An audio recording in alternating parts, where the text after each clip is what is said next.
Hombre sentenciado por participar en la quema de una unidad del Transurbano en noviembre de 2020. 15 solicitudes para conformar partidos políticos. Analizamos la implicación que podrían tener en el próximo proceso electoral. Confirman fuga de un reo del preventivo de la zona 18. Exploramos cómo es posible que sucedan estos casos. Iglesias evangélicas piden a la SAT resolver inconvenientes con la plataforma de actualización de registros y solvencia fiscal. Ministerio Público mantiene coordinación con autoridades de salud para la eventual vacunación del personal de la entidad. Continúa la detención de migrantes guatemaltecos en la frontera entre México y Estados Unidos.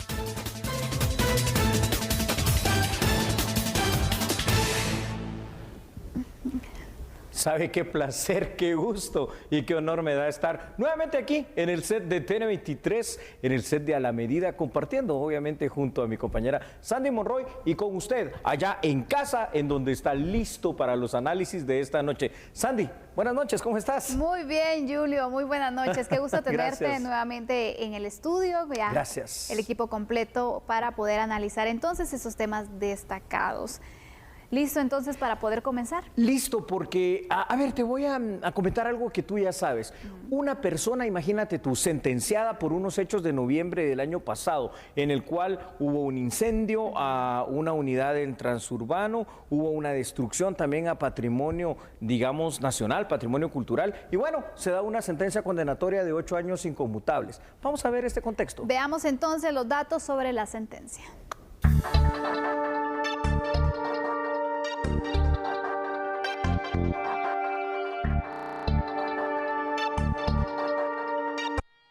El 28 de noviembre del 2020, en la Plaza de la Constitución, varias personas participaron en la destrucción y quema de una unidad del servicio transurbano. Esto quedó evidenciado a través de cámaras de seguridad ubicadas sobre la Sexta Avenida y Séptima Calle, a un costado del Palacio Nacional de la Cultura.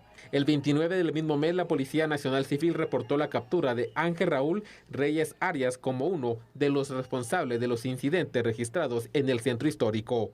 El Ministerio Público, a través de la Fiscalía de Delitos contra la Vida y la Integridad de las Personas, logró una sentencia condenatoria en contra de Ángel Raúl Reyes Arias. Durante el juicio, con las evidencias presentadas por la Fiscalía, el Tribunal Cuarto de Sentencia Penal le impuso a Reyes Arias una pena de 6 años por el delito de incendio y 2 por el delito de atentado, para sumar un total de 8 años de prisión inconmutables. Según la Fiscalía, los hechos ocurrieron el 28 de noviembre del 2020. El ahora sentenciado participó en el incendio de un bus colectivo de la línea Transurbano y en el atentado cometido en contra de un oficial de la Policía Nacional Civil. Este viernes 16 de julio, en el Tribunal Cuarto de Sentencia Penal, se realizará audiencia de reparación digna. En esta diligencia se discutirá y resolverá si Ángel Reyes podría cancelar alguna cantidad de dinero por el daño provocado.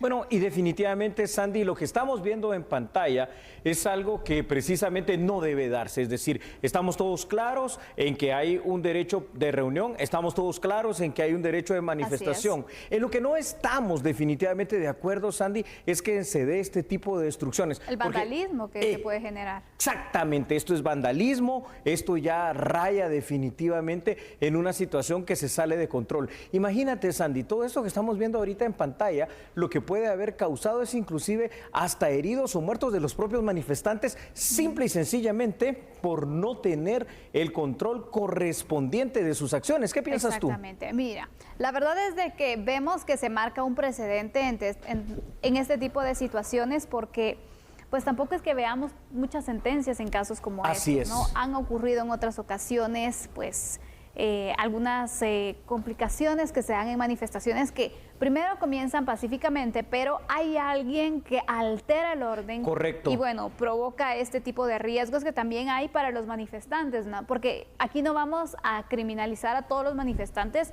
La manifestación es un derecho, sin duda alguna. Sin duda alguna. Pero también hay quienes se aprovechan con, vaya a saber qué intenciones también para poder alterar el orden y entonces sacar de control esta situación. Exactamente, entonces, una manifestación, estamos de acuerdo, lo que no estamos de acuerdo son los actos vandálicos, lo que no estamos de acuerdo es en el descontrol, lo que no estamos de acuerdo es en la destrucción de patrimonio, que en este caso puede ser del Estado, patrimonio que puede ser hasta cultural nuestro, o patrimonio que puede ser propiedad privada, porque también en cuántas ocasiones esto ha sucedido, Sandy. Yo creo que es un buen momento también para dar un poquito más de contexto si vamos y analizamos algunos datos sobre este caso en particular. Así es, y entonces, ¿me permites? ¿Vamos con la información? Adelante. Oh, claro que sí, ahí están en pantalla. El artículo 20 de la Declaración Universal de los Derechos Humanos, por favor que esto le quede claro a usted, reza que toda persona tiene derecho a la libertad de reunión y asociación. Partamos entonces de la base que es un derecho fundamental. Hasta ahí estamos bien.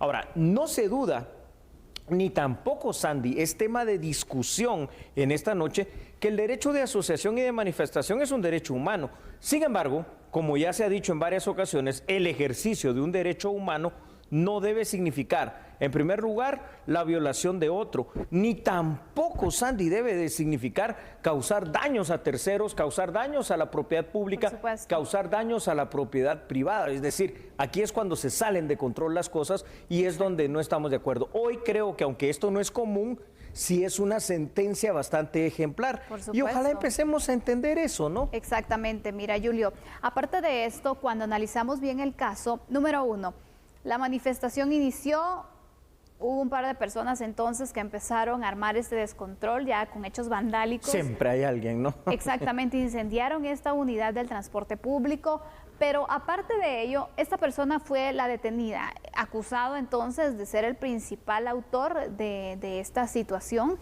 Quien lo incitó, ¿verdad? Exactamente, Sandy? pero agregando algo, mira, manifestar es un derecho, sí, pero también cuando la situación está complicada, como en este caso el tema de salud es una complicación que tenemos a nivel nacional. Por supuesto. También hay que ser conscientes, porque esta persona al momento de ser detenida se le realizó una prueba y dio positivo a COVID-19. Imagínate tú encima de todo. Y estaba en medio de tanta gente que estaba manifestando pacíficamente. Ahora, pregunto yo, te pregunto a ti, le pregunto a usted ahí en casa, ¿será acaso que manifestación tiene que ser sinónimo necesariamente de violencia? No. No. ¿Manifestación es sinónimo de desorden? No, tampoco. Menos de irresponsabilidad con esto que tú estás contando en este momento, donde puso en riesgo no solo su vida, porque la puso, sino que puso en riesgo la vida de muchas personas y de muchas familias.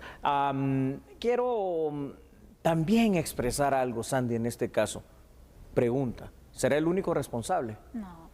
Ahí es donde está la carencia que yo veo. Es Aquí decir, la investigación debe seguir, Julio, porque no lo iba a hacer él solo. Aparte, en las imágenes se mira que hay más personas participando de este hecho vandálico. es correcto, y entonces ahí es donde yo me pregunto, o sea, primero, bueno, felicito, sí, no, felicito definitivamente esa acción, esa situación en la cual se obtiene. Y fue rápida, ¿no? Y rápida, ¿verdad? Porque en noviembre para esta fecha, o sea, Ni un año ha pasado. No, mira, son meses, o sea que se demuestra que sí se puede, pero creo que sí faltó en la investigación, porque vean las imágenes, ahí las tienen ustedes en pantalla, y en las imágenes yo, Sandy, no sé ¿qué te sé decir? Habrán unas 15, 20 personas por lo menos, así que no puede ser uno solo el autor, ni material ni intelectual. Faltó, creo yo, el poder individualizar a todos estos otros sujetos, que también hubiera sido bueno que fuesen sometidos a este juicio oral y público. Sería justo también. Así es. Porque si queremos seguir marcando precedentes, entonces es profundizar en la investigación y de verdad llegar a las últimas instancias. Es correcto. Con las acusaciones, la individualización que también se haga de las personas que participaron, porque entonces vamos a seguir en lo mismo. Solo hay uno de los que provocaron toda esta situación y va a seguir pasando. Y los demás, ay, qué rico, ¿verdad? No me pasó nada. No se vale. Cometieron el desastre y pues incumplieron, hicieron este desorden y pues nadie los va a castigar, ¿no?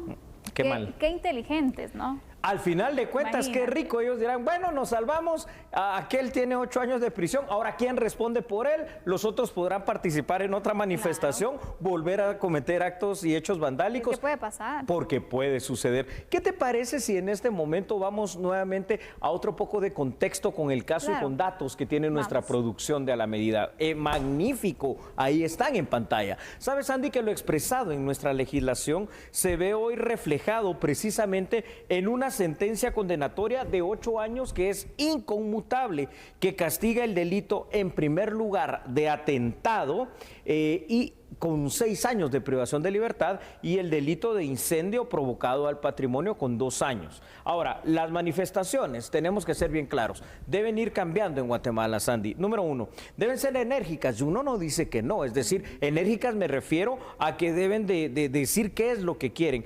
pero deben de ser pacíficas aún siendo enérgicas, y nunca, pero nunca, nunca, nunca atentar ni contra la propiedad privada, ni contra la propiedad estatal, y mucho menos contra la integridad de otras personas, porque esto también se pone en riesgo. Hay que decir, Sandy, que tampoco es del todo común, y esto lo recalcamos, que se condene a personas que participan en distintas manifestaciones haciendo daño a edificios, estatuas, a buses, porque esto no es la primera vez que pasa tampoco. No. Quizás, solamente quizás, a partir de esta sentencia condenatoria, las futuras manifestaciones podrán ser tal vez más cívicas, más pacíficas, y en la medida de lo posible evitar todo tipo de violencia. Al menos eso es lo que deberíamos de esperar, Sandy. Exactamente. Mira, Julio, hay muchos movimientos que se han llevado a cabo en el país de forma ordenada, de forma pacífica, con propuestas claras de lo que se está exigiendo por medio de ese derecho, ¿no? Claro, y es mejor recibido si es así. Por supuesto, exactamente, pero cuando vemos este tipo de situaciones es que desvirtúan el sentido de una manifestación. Y aparte de ello, hay que recordar que nosotros tenemos derechos, sí, pero también las otras personas tienen su derecho, y cuando nosotros ya irrumpimos, ya estamos faltando al derecho de los demás, pues bueno, al final pierde el objetivo toda manifestación, y cuando se dan hechos como estos, peor aún. Peor aún. Yo creo que vuelvo a traer a colación algo que es de todos conocido, una frase tal vez trillada si ustedes quieren, pero que tiene mucho de sabiduría. Este político mexicano del siglo XIX, Benito Juárez, cuando decía que el respeto al derecho ajeno es el principio de la paz, y de verdad nosotros tenemos que aprender. Yo he visto, y lo hemos discutido en otras ocasiones, Sandy, manifestaciones sudamericanas, en Argentina sobre todo, la gente, mira, mucha gente se pone un semáforo en rojo, sacan sus pancartas, dicen sus consignas, gritan lo que quieren, hacen hasta sus canciones, pero cuando el semáforo cambia a verde, simple y sencillamente dan el derecho de paso y continúan, y son escuchados y son atendidos. No hay necesidad de llegar a estos extremos de la violencia,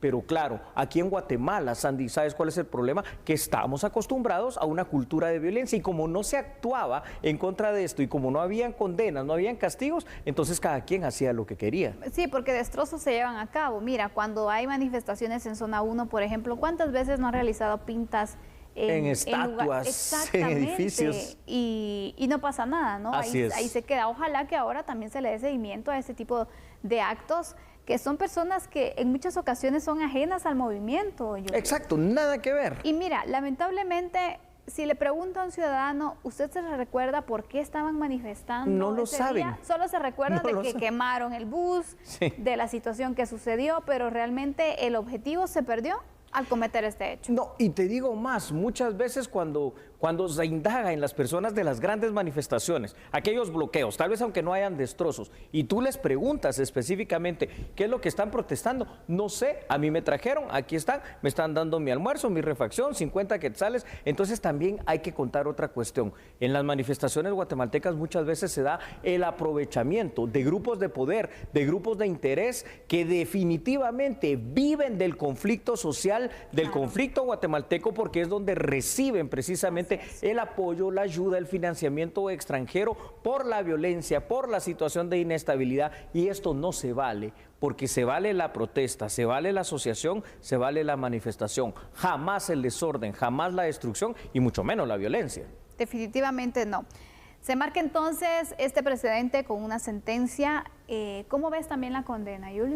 Bueno, Sandy, creo que al final de cuentas la condena para el hecho termina siendo ejemplar, termina siendo una condena dura, ¿no? Es decir, dentro de los cánones de lo que se podía dar como sentencia, la sentencia del desorden, de la manifestación, del destrozo, fue dura, 6 años, la máxima. La que pudo haber sido un poco más grande es la del incendio. Y te digo, pudo haber sido más grande porque destruyeron el autobús. Así que tal vez pudo haberse dado de mejor manera. ¿Qué va a pasar? Y ya para ir concluyendo, se va a apelar. Ojo con esto, porque si en la apelación algo se logra comprobar, digamos, en beneficio de este sujeto, podría inclusive hasta cambiarse por una sentencia conmutable, que por eso es que la veo todavía está un poco corta.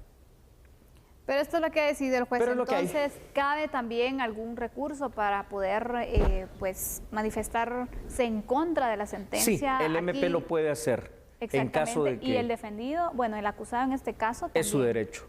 Es su derecho. ¿No? Vamos a ver qué pasa. Te digo algo, qué tema más interesante, pero cuando nosotros regresemos, ¿sabes qué tema vamos a tratar? A ver, les voy a contar algo. Fíjense que en el proceso electoral del 2019 hubo 27 partidos políticos, 19 binomios presidenciales.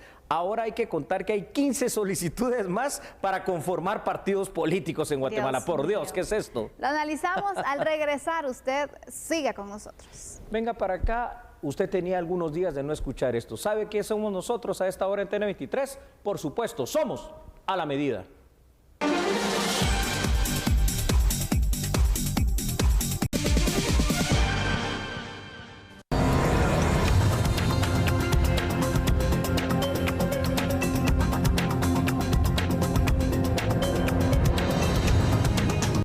El ente electoral da trámite a la solicitud de nuevas agrupaciones políticas de cara al proceso electoral del 2023.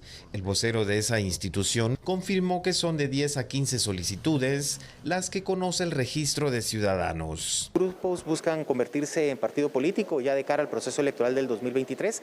Andan en diferentes fases. Estamos hablando de que algunos pues se encuentran en etapa de afiliación, otros pues en los trámites propios del registro de ciudadanos, pero sí pues ya hay organizaciones que se encuentran con este trámite. ¿Pero cuántas organizaciones nuevas podrían ser aproximadamente? Bueno, dependiendo cuántas finalicen el trámite, pero se encuentran alrededor de 10 a 15 que han iniciado el trámite. ¿Están realizando el trámite para convertirse en partido político? En relación al proceso de cancelación de agrupaciones políticas, el vocero del tribunal... Que las organizaciones que han iniciado este tipo de proceso pues han presentado diferentes acciones en otras instancias y pues al momento pues se tienen que resolver estas instancias para que el Tribunal Supremo Electoral resuelva. ¿Aún no se han resuelto, no? No, se encuentran en distintas instancias que han optado en este caso las organizaciones y conforme se vayan resolviendo se le va notificando para que el Tribunal Supremo Electoral tenga conocimiento.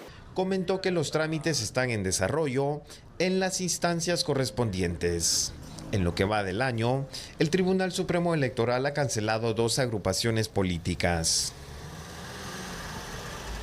A ver, no lo sé, Sandy, y te voy a decir por qué no lo sé. Es decir, en teoría puede parecer bueno, ¿no?, que existan otras opciones políticas, pero vamos a ver, es decir, somos un país donde esto ya raya en lo ridículo. Es decir, ¿cómo puede ser que 27 partidos políticos participen en una contienda? ¿Cómo puede ser que hayan 19 binomios presidenciales en un cierto momento? ¿Y cómo puede ser que realmente más que partidos políticos se constituyan muchos en agrupaciones electorales, electoreras, como le quieras llamar, que solo están allí muchas veces para ver qué beneficios sacan? ¿A qué me refiero? Están ya sea para conformar el partido y vendérselo a alguien y sacarle obviamente pues la ganancia que se tiene, o simple y sencillamente para decir, tú quieres ir en alguna casilla, pues dame tantos miles o tantos millones y vas en esa casilla sin importar si ganan o no ganan. No se preocupan en la formación política, no se preocupan en la consolidación de un partido. No estamos haciendo lo que tenemos que hacer para realmente hacer un sistema de partidos políticos fuertes en una democracia que es cada vez más débil. Y mira, la verdad es de que son muy pocos los partidos que han logrado quedarse con el tiempo. Sí. Exactamente. Porque falta entonces, algunos desaparecen, se da la elección y desaparecen porque también no cumplen con ciertos requisitos que se tienen para que sigan vigentes, pero sobre todo lo que preocupa es la cantidad de partidos políticos que vamos a tener en 2 años en las elecciones, porque mira, si con las elecciones pasadas no dio tiempo de conocer todas las propuestas, los planes de trabajo de todos los partidos políticos y realmente había muchos que ni siquiera conocíamos. ¿Quiénes eran? Ahora va a estar más complicado. Es decir, vamos a hacer un símil, ¿no? Vamos a pasar de un cartón de lotería a un cartón de bingo, ¿no? Donde es una cantidad impresionante que tú dices, Dios mío, ¿y qué es esto? Porque tú lo has dicho de buena manera, no conoces los candidatos, no conoces el partido, no conoces su misión, no conoces su visión, no conoces su ideología, no conoces su plan de gobierno, si es que llegan a tenerlo, no llegas a conocer quiénes son los que integran las corporaciones municipales o los listados para diputados, cuál es su trayectoria. No hay una oferta política clara porque esto no es lo que se necesita. Yo creo que Guatemala lo que necesita es una nueva política, pero esa nueva política tal vez no significa que hayan tantos partidos. Al contrario, quizá menos, pero más sólidos, más estables, más democráticos, al estilo estadounidense o europeo, donde aparte de sus bases, aparte de su formación política, de su capacitación, son los propios miembros del partido político quienes votan para escoger a las mejores personas que vayan como candidatos presidenciales. Aquí te va cualquiera. No, y aparte de eso, es de que si en un partido al final no te aceptan, bueno, tienes otro, ¿no? Entonces, ese es el trampolín que también puedes ir teniendo. Juegas de uno a otro, ¿eh? Exactamente. Entonces, diferente es al sistema que se tiene, por ejemplo, en Estados Unidos, sí, que quisiéramos el símil, ¿no? Claro que ya sí, con mucho gusto. Nos adelantamos un poco, pero muchas veces escuchamos demócratas, republicanos, pero no significa que solamente ellos dos existan, es que el sistema es diferente. Bien dicho, bien dicho. Fíjense que tal vez esto les va a sorprender, porque no es como en Inglaterra, donde sí hay dos partidos políticos prácticamente.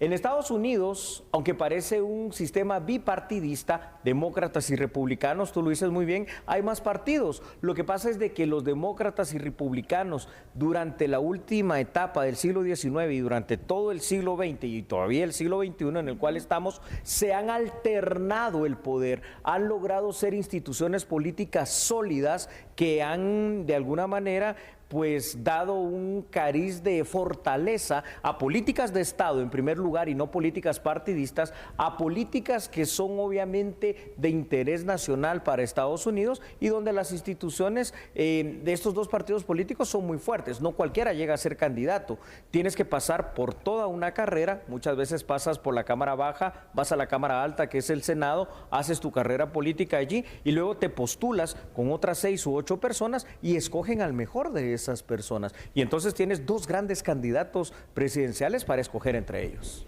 Vamos a ir con unos datos, luego de hacer entonces esta comparativa, que es muy importante porque vemos entonces que un sistema democrático sí se puede desarrollar con menos partidos participando en las contiendas electorales. Totalmente de acuerdo, Sandy. Si bien es cierto que la ley electoral de partidos políticos amparada en uno de los derechos humanos permite formar partidos políticos en Guatemala hay que decirlo, son demasiados. Y ya no son partidos, sino que son pequeñas empresas electorales. Mientras más partidos políticos que no tengan verdaderas bases, que es lo que pasa en nuestro país, que no tengan formación, que no tengan capacitación cívica, que no tengan capacitación legal, van a existir más posibilidades simple y sencillamente de dividir el voto. Y va a ganar pues cualquier opción. Ya no vamos a hablar de la mejor opción, sino de cualquier opción política.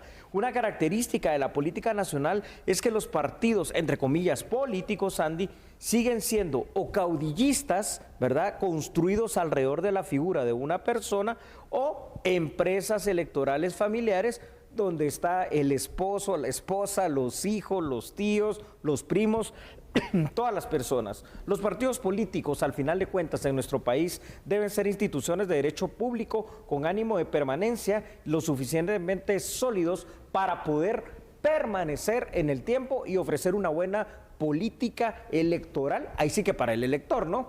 Exactamente, pero mira, Julio, sabemos que participar en política es un derecho también. Eso es cierto. Pero ¿cómo se puede regular esta situación? Porque ¿qué tan fácil es entonces conformar un partido político? Difícil, difícil. Aquí en Guatemala. Y hay tanto interés, imagínate. ¿Por qué? Porque se vuelve un negocio, Sandy. Pero es muy difícil porque el proceso, así contado rápidamente, necesitas tener una pequeña junta directiva de al menos 9 personas para formar un grupo promotor. Ese grupo promotor, para poder inscribirse en el Tribunal Supremo Electoral, necesita 479 firmas de personas que no estén afiliadas a partidos políticos ni obviamente fallecidas. Una vez presentada esta papelería más todos los demás requerimientos legales, el Tribunal Supremo Electoral, si todo está bien, te da el visto bueno para que de ese grupo promotor te conviertas en comité pro formación de partido político. Ah, qué bonito, vas a decir tú, pero fíjate que ahí se pone difícil la situación. ¿Qué es lo que se requiere? Que tengas organización en al menos 12 departamentos. Aparte de ello, que empieces el proceso de adhesión, lo que la gente llama afiliación, y son alrededor de 25,000 personas las que tienes que tener afiliadas, que con tanto partido político ya es difícil encontrarlas porque están afiliadas a otras opciones políticas. Posteriormente a ello, si pasas esa fase, entonces tienes que celebrar 50 asambleas municipales que tienen que ser avaladas por los supervisores del Tribunal Supremo Electoral, y posteriormente a ello tienes que celebrar 12 asambleas departamentales para después seguir a celebrar la gran Asamblea Nacional y todavía una asamblea más, que es la de postulación de cargos. Es un proceso muy complicado. Pero el interés es grande, ¿no? Imagínate, 15 solicitudes para poder conformar, 15 procesos de estos que también llevan su tiempo, ¿no? Te voy a decir algo. 15 que ya están avanzaditos, es decir, que pasaron tal vez de grupo promotor a comité pro formación, porque realmente cuando vamos a la página de la información pública del Tribunal Supremo Electoral de organizaciones políticas, como se llama esa dependencia, son 46 que están en esa fase. Pero 15 son las que van avanzadas. Al momento hay 15, ese es el número que se tiene por parte del Tribunal Supremo Electoral. Pueden ser más, de aquí a 2 años todo puede pasar, la verdad. Y va a ser bien complicado, porque también sabemos que con las modificaciones de la ley electoral y de partidos políticos, hasta para los partidos ha sido complejo poder entonces llegar de una forma mayor como antes a el electorado, y bueno, al electorado también complicado conocer tanta propuesta. Realmente uno, bueno, ya no te da tiempo de analizarlo, ya no te da tiempo de hacer un voto muy consciente, muy evaluado, muy estudiado, porque ¿en qué momento? Están destinados a nacer, si es que nacen, para morir, así de simple. Vamos con otros datos. Vamos. ¿Te parece? Producción de A la Medida ya los tiene listos, muchísimas gracias. Durante el último proceso electoral, quiero recordarles lo que ya dijimos. En total, como partidos políticos, 27, comités cívicos electorales, muchísimos más, de los cuales 19 en su momento propusieron binomios presidenciales sin que esto signifique necesariamente fortalecer la democracia en Guatemala. Al contrario, tú lo dijiste bien, es confusión, es división y es una situación bien difícil. Hoy por hoy, la formación de un partido político se vuelve cada vez más complicada, pues la existencia de tantas agrupaciones políticas hace difícil los procesos de adhesión. Es más, el Tribunal Supremo Electoral no se da abasto para revisar tanta papelería. La democracia guatemalteca, Sandy, debería buscar un fortalecimiento, pero ¿cómo? A través primero de una menor cantidad de organizaciones políticas, pero organizaciones políticas sólidas, verdaderos partidos, que representen fortaleza, que representen formación ciudadana. Es previsible, y aquí viene lo dramático, Sandy, es lo que tú decías, que para las elecciones generales del 2023 nuevamente exista, por llamarlo de alguna manera, todo un fiambre de partidos políticos que solo va a lograr dispersar el voto, debilitar nuestro sistema democrático y que los votantes no logren conocer a profundidad todas las ofertas políticas, obviamente, ¿no? Qué complicado, la verdad, y Julio, el proceso electoral que se avecina, que sin duda alguna también el Tribunal Supremo Electoral va a tener un gran reto para poder llevar el control de todas estas agrupaciones. Así es. Y de poder garantizar entonces que el proceso democrático se realice de una forma transparente, de una forma ordenada, y que también entonces queden claras las reglas del juego, ¿no? Porque correcto. Recordemos, en el evento anterior también se indicaba eso por parte de algunos partidos, ¿no? Que fue muy rápido el tema de poder entonces poner en marcha las modificaciones a la ley electoral, y ahora veremos si hay algún punto que quedó ahí que se puede ir modificando o fortaleciendo. Hay un punto que no hemos tocado, no va a dar tiempo obviamente, ahí sí que por el tiempo, pero recordemos cómo es que es la forma de elección, por ejemplo, para el Congreso aquí en Guatemala. Se utiliza la representación de minorías, es decir, la denominada fórmula de Hunt, que no necesariamente es la mejor opción, es decir, los partidos mayoritarios parlamentarios pues tienen su número de escaños en el Congreso y los demás para que tengan representación, supuestamente para mayor democracia, entonces se va dando pequeñas porciones de eso y vamos a tener un Congreso con una representación de unos 30 o 40 partidos políticos, donde inclusive lograr los consensos políticos en lo que es el corazón político de Guatemala va a ser imposible de esa manera. Exactamente. Así es.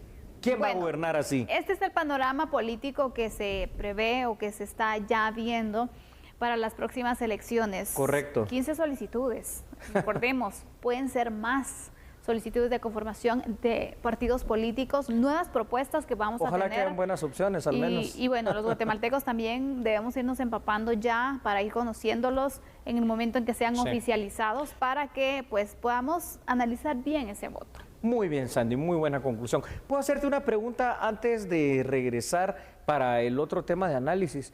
¿Sabes tú por qué se fugan los reos de las prisiones? Bueno, habría muchas respuestas, ¿no? No terminaría, pero ¿qué te parece si lo analizamos mejor en un momento? Porque hay muchos controles que se escapan por ahí en los centros carcelarios. Hay mucha corrupción. No cambie, porque nosotros somos a la medida.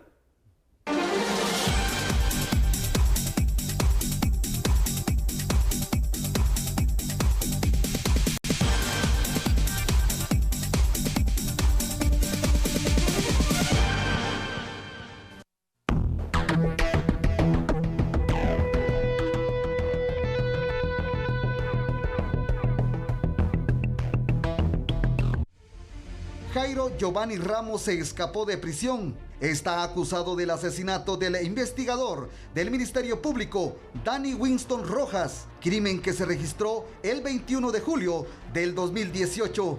Las autoridades del sistema penitenciario realizaron el conteo de internos y se dieron cuenta que Ramos no estaba.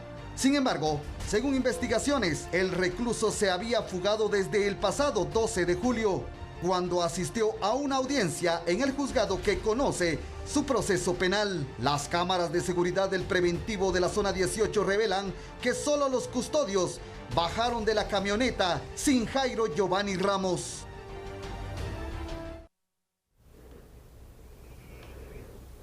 Qué belleza de desorden, qué belleza de corrupción, qué belleza de descontrol. ¿Y cómo puede ser? Porque no me pasa, ¿verdad? Porque es que esto no es de hoy. Hoy se entera la gente, ¿no? Hoy nos enteramos nosotros. El 12 regresan.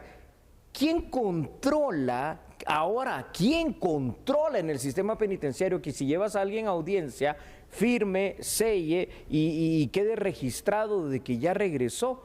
Hombre, por Dios, es que cada vez estamos peor. Llegamos ya al colapso y ¿sabes qué es lo peor? Que todavía podemos seguir empeorando en el sistema penitenciario. Y es que cuando creemos que lo hemos visto todo, bueno, nos sorprenden, porque mira, Julio, se supone, y tú nos podrás decir más detalles con la experiencia que has tenido, se supone que todos los días hay un conteo de reos, ¿no? Oh, muy bien, claro que sí. A ver, todos los días, 3 veces al día, se practica la denominada tabla. Se preguntarán ustedes en casa qué es la tabla. Bueno, tú lo sabes perfectamente.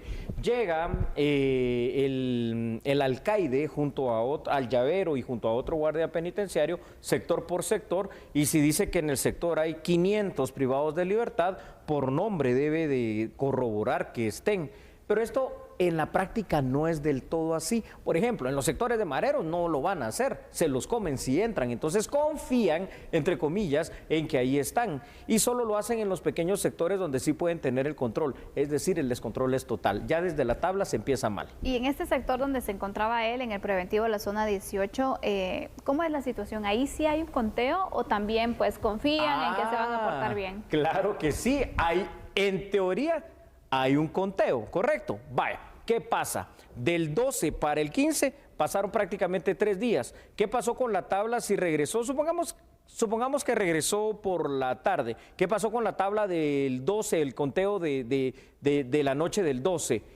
El 13, los 3 conteos, el 14, los 3 conteos, para que hasta hoy, de alguna manera, de alguna forma, a través aparentemente de las cámaras de seguridad, o siempre en el sistema penitenciario hay gente que te informe, mire, falta tal privado de libertad, y es una joya, porque es alguien que está siendo acusado de haberle dado muerte a un investigador del Ministerio Público. Ahora, ¿sabes qué es lo increíble?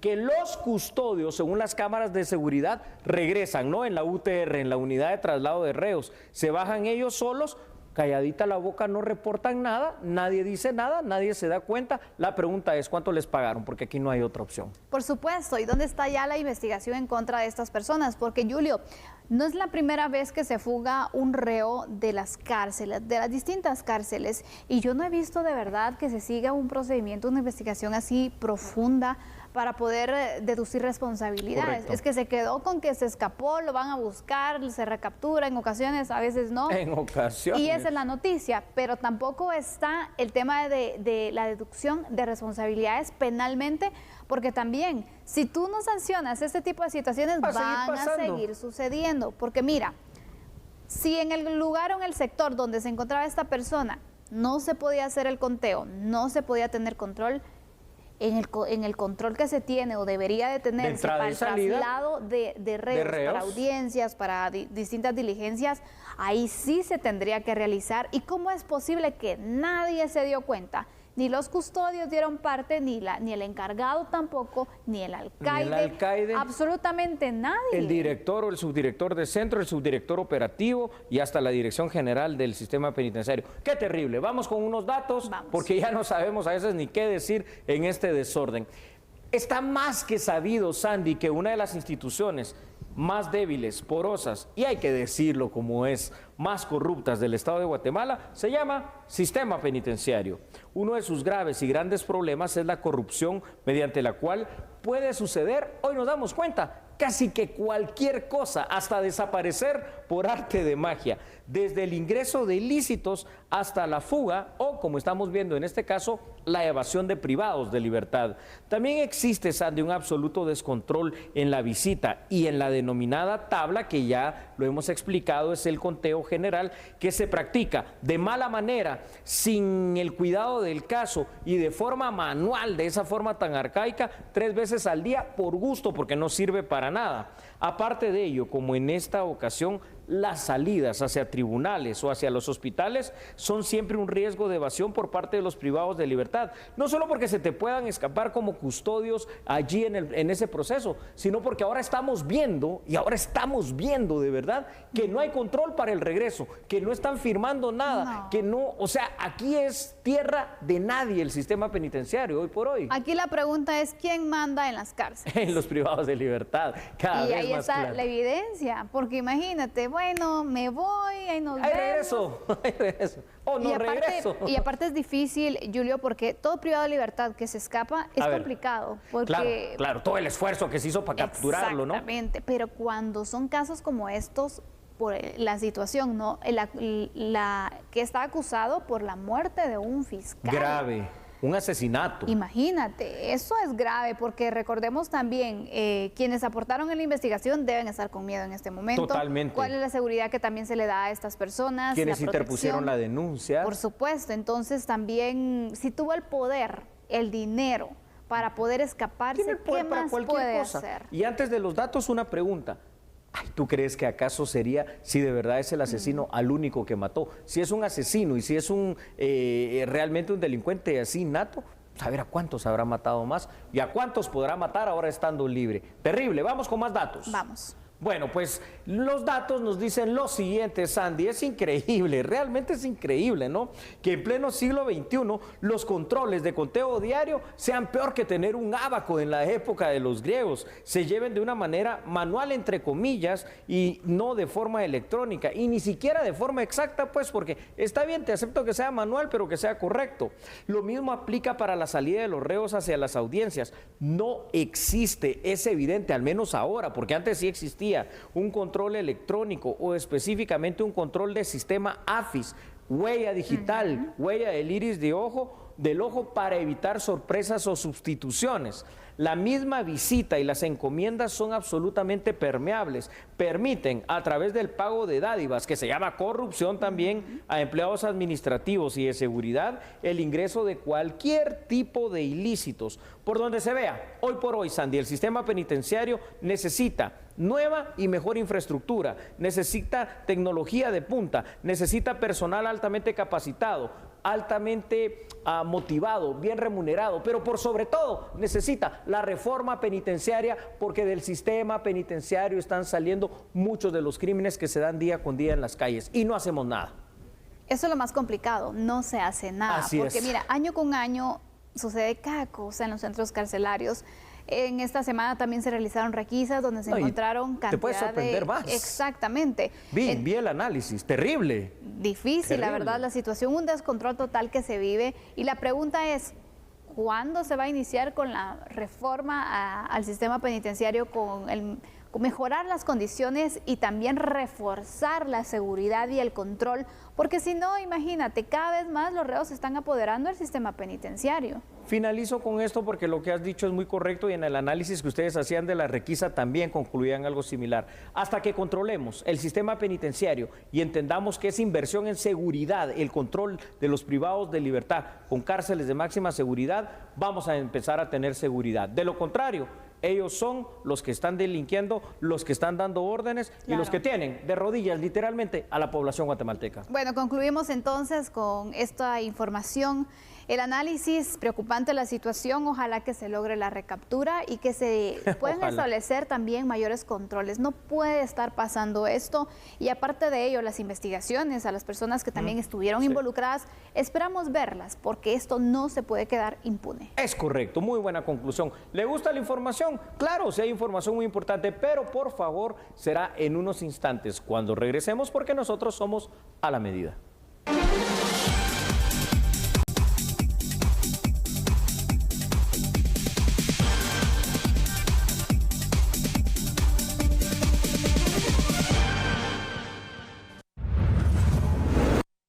Ya veo que ya estamos de vuelta aquí rápidamente. ¿Sabe usted que autoridades del movimiento evangélico a nivel nacional se reunieron con autoridades también de la Superintendencia de Administración Tributaria? Esto porque están teniendo problemas para el registro, para el trámite de las solvencias fiscales de parte de las iglesias evangélicas en la tramitación que hacen en la página web de la SAT. ¿Sabe por qué? Porque están apareciendo como entidades lucrativas. Así que si quiere más información, véala en este momento en A la Medida. De acuerdo con la Constitución Política de la República de Guatemala, las entidades no lucrativas como las iglesias están exentas del pago de IVA e ISR. Sin embargo, representantes del movimiento evangélico a nivel nacional señalaron que desde el año pasado han reportado inconvenientes para actualizar sus registros, pues les solicitan solvencia fiscal y al no tenerla se generan multas. Actualmente, para poder actualizar los registros en la administración tributaria en la nueva plataforma del RTU Nube que ellos tienen a disposición del contribuyente, al momento de la actualización o de registros, a las organizaciones no lucrativas se les está afiliando como que fueran entidades lucrativas, lo cual pues está en contra de lo que establece la Constitución y los derechos que están tipificados en la ley del impuesto al valor agregado, entre otras, la ley del impuesto sobre la renta. Entonces, nuestra petición es de que sea corregida esa plataforma, pues se ven afectadas muchas organizaciones porque si usted no presenta la declaración del IVA o del ISR mensual o trimestral, hay una sanción de 150 por cada declaración. Eric Reyes, asesor del movimiento, señaló que la SAT se comprometió a establecer un cronograma para corregir el problema que es operativo, para evitar que se continúen generando sanciones. Ahorita vamos a trabajar un cronograma, un plan de trabajo, y esperamos que nos lo muestren lo más, dijeron mañana, día de mañana vamos a tener ya ese cronograma y nos va a permitir nosotros ya tener una respuesta viable, ¿verdad? La fiscal general y jefe del Ministerio Público, María Consuelo Porras, dio a conocer que mantienen coordinación con el Ministerio de Salud para poder vacunar a todo el personal de dicha entidad. Es decir, que he sido muy reiterativa en la petición, es mi obligación como representante legal del Ministerio Público. Nosotros estamos en coordinación con los informáticos de ambas instituciones a manera de establecer primeramente por procedimiento el registro de los miembros del personal y después pues obviamente viene la derivación de cómo se van a estar agendando la vacunación y obviamente nosotros pusimos a disposición el edificio Gerona para la vacunación si es que el Ministerio de Salud así lo considera y si no pues obviamente a donde se nos indique, nosotros vamos a asistir. Por aparte, ante el aumento de casos de COVID-19 en las entidades de justicia, el MP mantendrá los procesos sanitarios para no afectar las investigaciones de distintos casos que están en curso. La detención de migrantes guatemaltecos en la frontera sur con Estados Unidos continúa. Sin embargo, un detalle que es importante analizar es que muchos de ellos tienen un historial criminal. Vea por favor la información, porque esto está causando de alguna manera pues más problemas para estos migrantes guatemaltecos. Imagínense ustedes, ¿no? Ya solo el hecho de migrar, el hecho de tratar de pasar esa frontera sur y encima de todo un historial criminal. ¿Quiere verlo? Aquí lo tenemos en A la Medida. Gracias.